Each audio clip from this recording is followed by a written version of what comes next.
Assalamualaikum warahmatullahi wabarakatuh. Sampurasun ka sadayana, mugia urang sadayana aya dina panangpayungan ti Allah Subhanahu wa taala. Salawasna disehatkeun tur dilancarkeun dina milari milik rezekina, katut dibarokahkeun. Amin.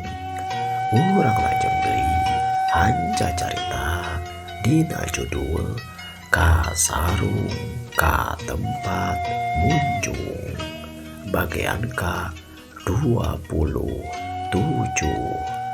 Mangga ka sadayana caraketan.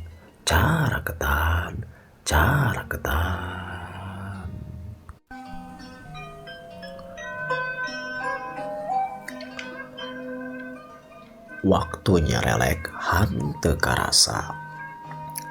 Kakocapkeun geus aya sapulana ti saprak si Jantra ngancurkeun cenah kaayaan tempat pamunjungan nu aya di Gunung Pasir Kalapa, malahan mah disusul oge ngancurkeun oge cenah ka tempat cicingna Ki Picung anu jadi kuncen pamunjungan kana kasaktian di Guha Karanggorowong. Kaayaan Den Gantar katut si Aki Lanjang anu samemehna menang tatu ti kasoek cenah tongongna jeung tak-takna tea. Cageurna mah geus cager sanajan tapak eta tatu teh masih keneh aya, tapi teu jadi halangan kadua urang jalma nyaeta Den Gantar katut si Aki Lanjang.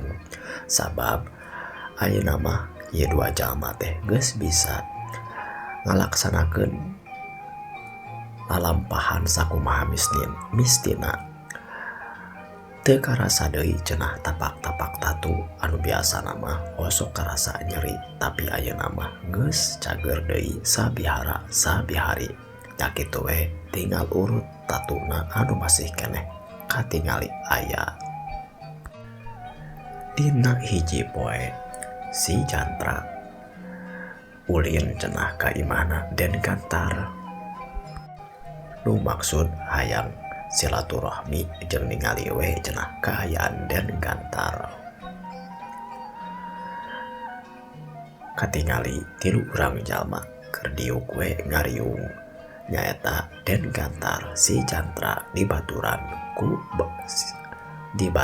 ku si Aki Lanjang. Harita teh pamajikanana Den Gantar karak beres pisan ngasongan kopi jeung lalauhna. Kitu we cenah canet lemur sarupaning kulup suuk, sepanhui atawa pisang goreng. Karungu si Jantra nyarita, "Kang, kumaha ayeuna kaayaan nya maksud teh kahirupan sapopoe sabab meureunnan akang ayeuna mah geus teu dibantuan deui ku kakuatan siluman," ceuk si Jantra bari rada mesem saeutik nanya ka Den Gantar. Den Gantar bari semu seuri oge satuluyna ngawaler, "Nya kitu we jang, ari akang mah nya lamun ningali kana kaayaan mah rada merosot sabenerna mah rada turun, da meureunnan geus istilahna mah teh dibantuan deui ku siluman. Tapi ku akang karasana leuwih tenang hirup teh, komo ayeuna mah meureunnan istilahna mah naon nya jadi sarendeg saigel jeung kanu jadi pamajikan, sabab panuju pisan meureunnan pamajikan akang yen ayeuna mah akang geus balik deui kos baheula teu ninggalkeun deui kana kewajiban ngahamba ngalaksanakeun ibadah kanu maha kawasa. Eta teh leuwih penting nama, sabab dipikir-pikir mah ku akang ayeuna kitu tah ari masalah harta mah beunang diteangan jeung beunang diusahakeun, tapi katenangan hirup jeung kasenangan hate eta mah benar-benar kudu jadi modal anu utama. Sabab sakumaha miskin oge urang, sakumaha ripuh ge urang. Ari istilah nama di imah tenang mah karasana teh ayem beda deui jeung samemehna jang. Keur akang loba harta tapi di imah loba karuat loba karingrang deh. Harta oge asa teh nikmat jadina teh. Nya ari kahayang mah di imah tenang anteng bari loba harta eta kapan anu diteangan mah. Gitu cenah jawabna Den Gantar teh. Satuluina si Jantra nyarita, ya alhamdulillah tukang ari sapertos kitu mah eta diharapkeun. Ya istilah nama kuring oge naonnya panuju gitu Kang. Naon sababna saluyu anu dicarioskeun tadi ku akang yen ta ari harta mah eta mah istilah nama naonnya mimilikan urang jeung di ari milik rezeki mah kapan geus diatur ku Nu Maha Kawasa. Insyaallah Kang lamun urang watakna dibere rezeki ku Allah anu badag sanajan dari bantuan ku siluman ge urang insyaallah bakal jadi jalma anu waluya, jangan bakal jadi jalma anu beunghar. Dari kebeungharan harta mah lain ku palebah lobana ari ceuk kuring mah, tapi ku palebah barokahna sareng mapatna kana kahirupan urang nya teu kudu jadi jelema anu beunghar luyuh layah harta. Nu penting mah cukup we kana kahirupan sapopoe kitu sanes Kang. Leres pisan eta jang eta teh jang. Da bener kitu anu karasaku akang oge ceuk Den Gantar teh deui. Tapi akang teh masih kena aya rasa anu naonnya teh tenang kana hate. Sabab di henteu-henteu oge modal anu dipake ku akang teh sasat meureunan menang usaha ti siluman teh ya. Nah ieu teh moal jadi nanaon ieu teh Kang. Jang ceuk Den Gantar tumanya ka si Jantra. Ari palebah dinya nama kuring teh tepati apal Kang wallahu a'lam. Tapi yakin ari harta anu dipimili ku akang mah asal jalana tina jalan atawa cara anu halal atawa teu ngarugikeun batur nya insyaallah eta harta teh halal jeung deui tenang we. Wajar ku urang lamun dipake sabab diteanganana ku cara anu halal tur teu ngarugikeun batur. Eta cenah kamari dibantuan kudu jadi siluman da geus dibayar meureunnan sanajan urang ngalakukeun perkara anu dosa. Sabab di henteu-henteu oge meureunnan urang geus nyarenkeun hiji jiwa yang dipake istilah nama caos atawa wadal jang siluman. Tah eta jang akang teh meureunnan di henteu-henteu oge ngarasa dosa geus ngalakukeun perkara nu kitu. Lamun nyebatkeun kana dosa mah nyatang tuae eta mah urusan pangeran jeung urusan hamba atau urang makhluk kanu jadi pangeran. Nyaku urang tobat jeung namalan kana dosa eta tangtu kudu dilaksanakeun. Tah ayeuna istilah nama akang atos ngalaksanakeun kalawan loba deui ibadah. Ngan sarupa deui meureunnan urang teh ulah ngalaksanakeun deui kana eta dosa. Tah eta oge ciri tobat anu utama. Sabab tobat teh geuningan saur ulama mah aya 5 syaratna teh. Di antarana kahiji hanyakal geus ngalaksanakeun dosa.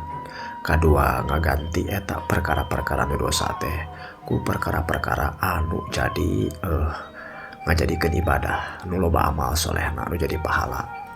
Jadi pagawean dosa urang diganti ku loba amal soleh. Nu leuwih utama nyaeta urang teh kudu ninggalkeun kana perkara anu goreng. Terus lamun aya hubunganna jeung jelema nya pantes meureunnan urang kudu minta hampura kanu jadi kajalma anu dibere dosa ku urang. Artina mah kajalma anu didosaan ku urang. Lamun kitu meureun akang kudu manggihan ka kaluargana nu jadi korban akang jeung minta hampura ari kitu mah. Nya ulamun untupan mah meureun urang kudu ngalaksanakeun kana eta perkara. Lamun kitu meureun akang kudu dibawa ka kanu wajib sabab akang meureun kudu tanggung jawab geus ngaleungitkeun nyawa batur.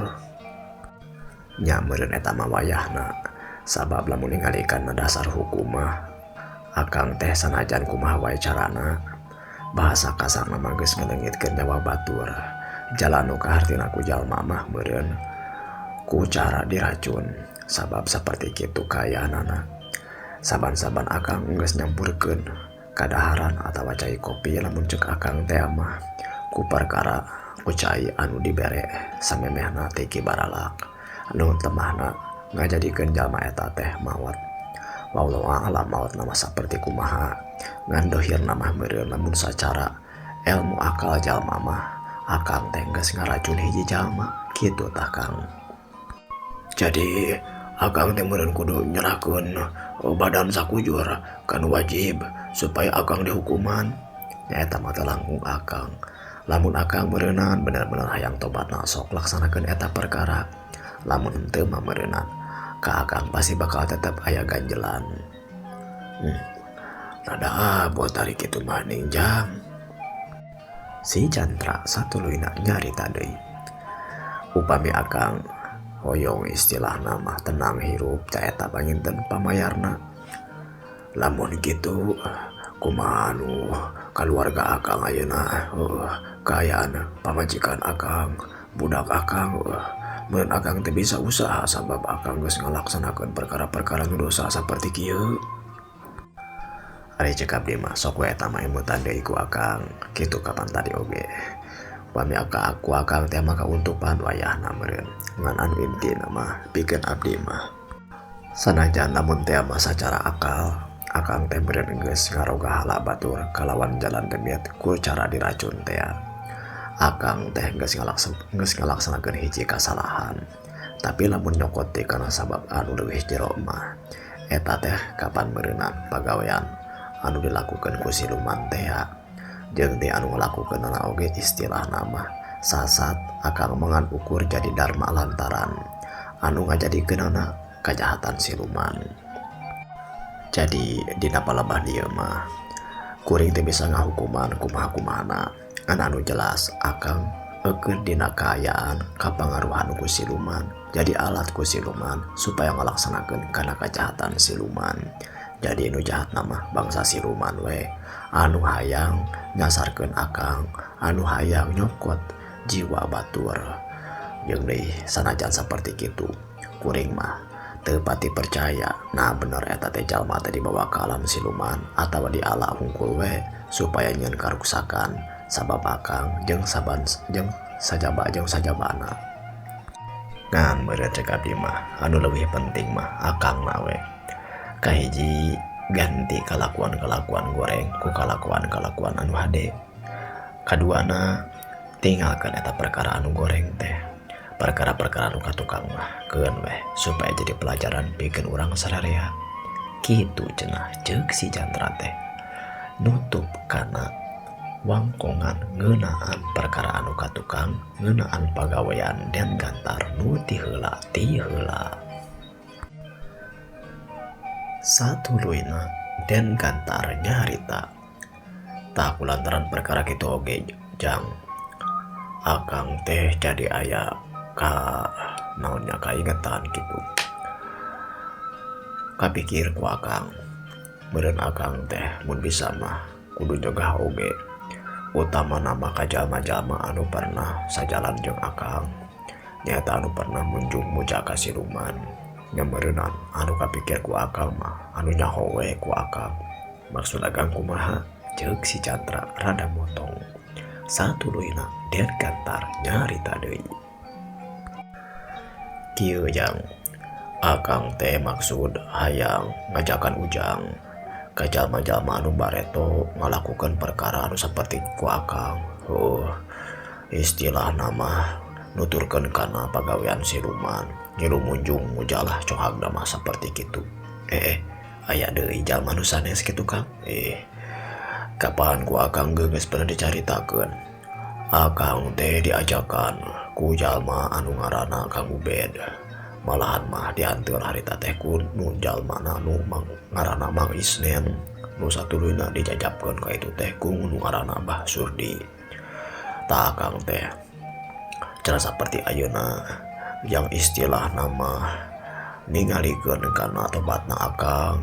Ujung hayang babalik pikirna akang oge hayang ngilu ngajakan oge ka batur-batur akang anu pernah oge meunaan istilah nama ngalakukeun perkara-perkara anu goreng seperti tadi nu diomongkeun. Heueuh munjung boja ka siluman kumaha ujang keur salamun kantor akang urang wangkongan tah jalma-jalma anu bieu disebutkeun ku akang teh kitu cenah ceuk Den Gantar ngajakan si Chandra mapat bentar ya nepungan oge ka jalma-jalma kawauhan Den Gantar anu pernah cenah munjung muja ka siluman. Satuluina si Chandra nyarita upami kitu mah jeung yakin meureunan istilah nama ieu jalmi-jalmi teh benar-benar kabawa kasarad ka alam siluman kasarung ka tempat munjung nya perlu kurang ditepangan. Tapi eta hasilna na bakal babalik pikir jeung ninggalkeun kana pagawean anu yakin musyrik ti pangeran.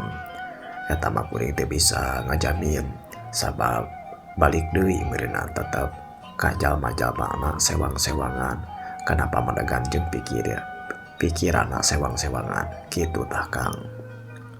Satuluina Den Gantar nyarita laras jang ari kana kitu nama akang oge ngartos da anu penting nama urang meureunan ngajak deui babalik pikir eta mah arek dilaksanakeun heugan teu kajeun ngan lamun bener ujang sanggup mah hayu dinten ieu keneh oge urang tepungan. Oh mangga Kang ari sapertos kitu mah ceuk si Chandra teh. Satuluina Den Gantar dibaturan ku si Chandra karep cenah rek nepungan deui jalma-jalma anu pernah munjung muja teh ka siluman. Dina ujaring ieu carita dicarioskeun Den Gantar jeung si Chandra nepungan heula ka jalma anu ngaranna Kang Ubed teh. Kakocapkeun Kang Ubed saenggeusna cenah tempat pamunjungan dianjurkeun ku si Chandra. Pangaruh ka Kang Ubed teu kurang-kurang cukup berat karasana ku Kang Ubed. Eta we cenah usaha anu dijalankeunna teh loba rugina malahan mah pagawena oge tika dikaluarkeun deui. Kajaba ti eta usaha anu geus dirintis salila-lila malahan geus kaasup kawilang gede teh ayeuna mah geus rugi. Rupa-rupa cenah jalana teh aya katipu teh aya misleuk teh dina hitungan jeung sajabana. Intina mah harta Kang Ubed teh hampir rek beak sanajan teu beak sakabehna.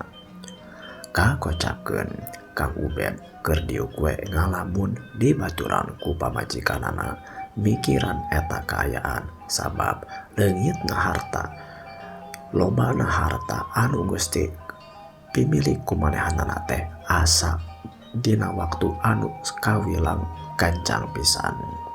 Dina keur kaayaan kitu cepul cenah Den Gantar ujung si Chandra nu maksud arek ngajakan babalik pikir teh. Saamprokna Kang Ubed patepung deui ujung Den Gantar manehanana teh nyaritakeun kana kaayaan kahirupanana anu ampir balik deui cara samemehna hese kana usaha hartana oge ampir rek beak koreda sagala rupana dicaritakeun ku Kang Ubed.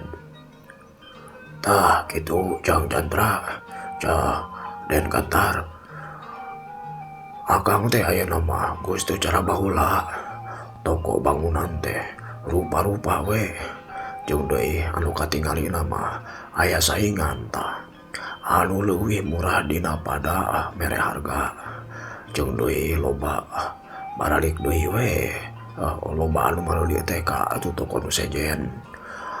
Kontrak-kontrak anu biasana osok istilahna mah pesen barang-barang ka akang teh deui ayeuna mah Ngos hareunteu malahan maka dia nama pegawai-pegawai akang oge dikeluarkeun sabab jual beli teh nikah asa nyerolot pisan anu pang teu kahartina mah tika beunang katipu geura akang ngiriman barang tapi teu betul nu mayar jalmana teuing ka mana tuluy deui loba kacilakaan malahan mah toko teh kadurukan kauruan kusabab anu teu kanyahoan kusaha-kusahana pokona mah akang teh ayeuna mah keur susah hirup we kitu tah ceuk gan Ubed nyaritakeun kana kaayaanana ka Den Gantar.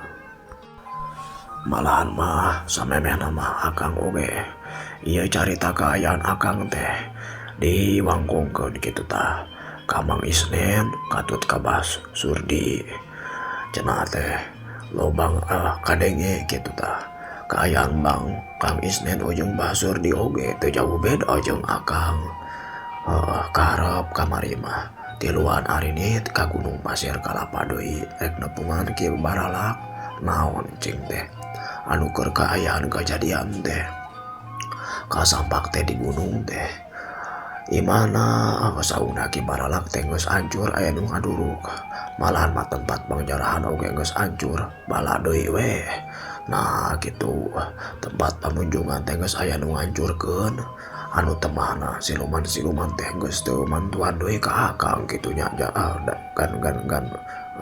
Den Gantar.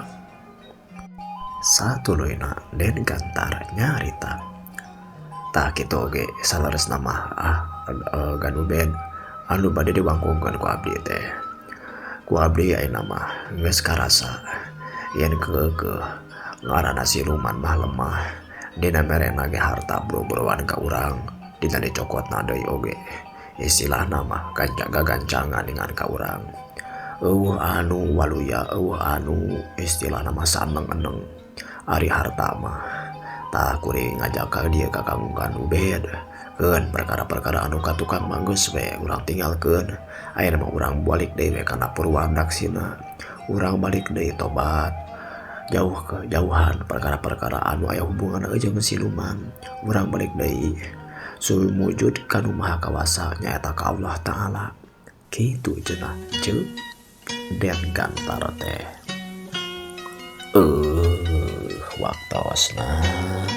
waktosna parantos cekap kanggo episode nu ayeuna kumaha lajengan cariosna bangun ya dina episode ke-28 cenah urang tamatkeun ieu namanya episode 27 cenah kumaha ya keletuk batuna kecebur caina ieu carios kasarung ka tempat munjung makanya urang bereskeun wae dina episode ke-28 wilujeng patepang deui permio.